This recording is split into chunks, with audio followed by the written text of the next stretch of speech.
Edward the Blue Engine is old, but he doesn't care, because he is a really useful engine.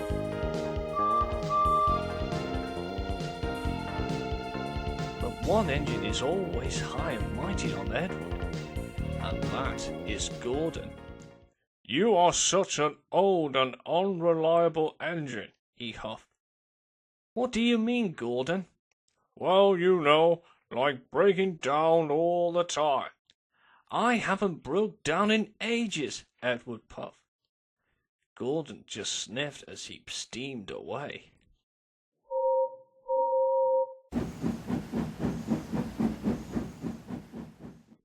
Edward didn't agree with what Gordon had said, but secretly he was worried.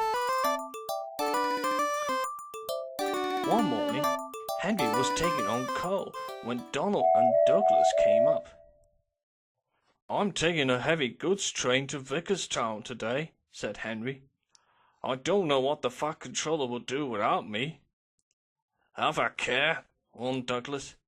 "Too much puff about yourself, and you'll be run out of puff one day."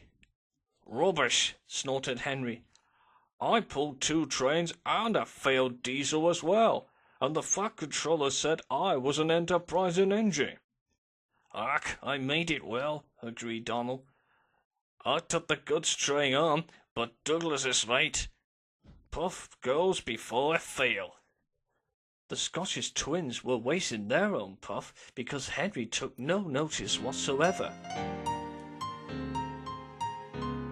Henry buffered up to the heavy goods train and puffed slowly away.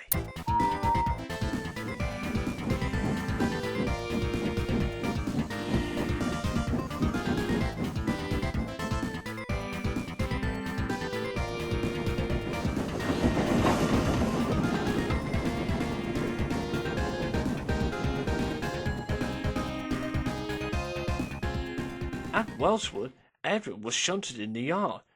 Boko was there. "What's wrong, Edward?" he asked. "You're not yourself today." "It's just Gordon keeps saying how old and unreliable I am," sighed Edward. "I thought he had passed it."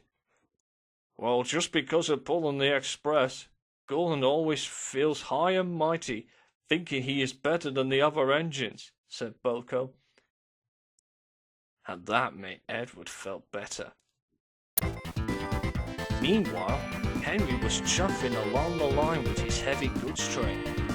"Hurry, hurry, hurry," he puffed. "Take it easy, Henry," called his driver.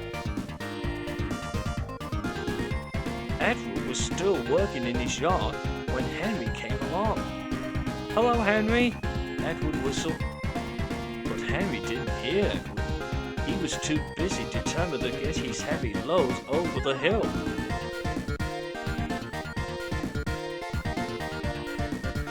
"I'll soon be over the top in no time," he puffed. But as he approached Gordon's hill, one of the truck's brakes slipped off. Henry's driver applied the brakes and stopped the train. The guard got down and released the brakes. But Henry couldn't get his heavy loads up the hill. "Now I'm going to be late," wheezed Henry. "Never mind," said his driver. "I'll phone for a banker." The station master came to see Edward. "Henry is stuck on the hill. He needs a banker to give him a push." "Yes, sir," said Edward. Henry was very worried. He thought he would never get his train on time. Just then, Edward puffed up next to him. "What's the matter, Henry?" he asked. "Why didn't you say hello to me as you went by?" "I'm sorry, Edward," wheezed Henry. "I was trying to show Donald and Douglas that an enterprising engine is never out of puff, but the brakes on one of the trucks slipped off." "What a shame," sympathized Edward. "You know, Gordon did say how old and unreliable I am, but Boko told me that what happens when engines get all high and mighty." I know what you mean, agreed Henry. The Scottish twins should be more sensible and more respectful. Anyway, I need to get this goods train to Vicarstown on time. Don't worry, Henry, said Edward. I'll have you get it there in no time. Thank you, Edward, smiled Henry.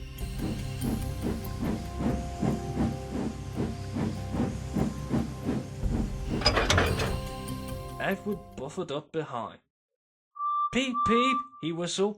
Are you ready? Peep, peep. Yes, I am, replied Henry. Pull hard, we'll do it. Push hard, we'll do it. They puffed together. They pulled and pushed the heavy train up the hill and away on their journey.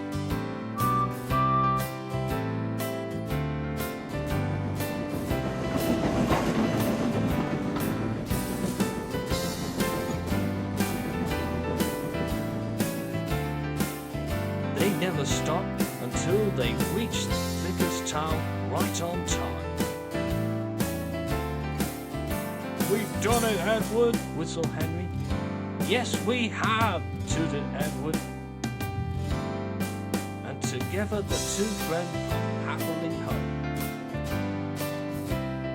When Edward and Henry arrived back at the shed, the Fat Controller was waiting. Well, Edward and Henry, you two have done a fine job for delivering the heavy goods train to Vicarstown on time, he said. You show me what reliable and enterprising engines can do. Edward and Henry felt very proud. Donald and Douglas apologized to Henry. We're sorry we've teased you, Henry, they said. That's all right, said Henry. Even Gordon apologized to Edward too. He felt bad about what he had said to him. I'm pleased with you, Edward, he said. You are a credit to the railway. Thank you, Gordon, smiled Edward. I may be old, but I'm still really useful, reliable engine. And me as a really useful, enterprising engine, smiled Henry. And the two friends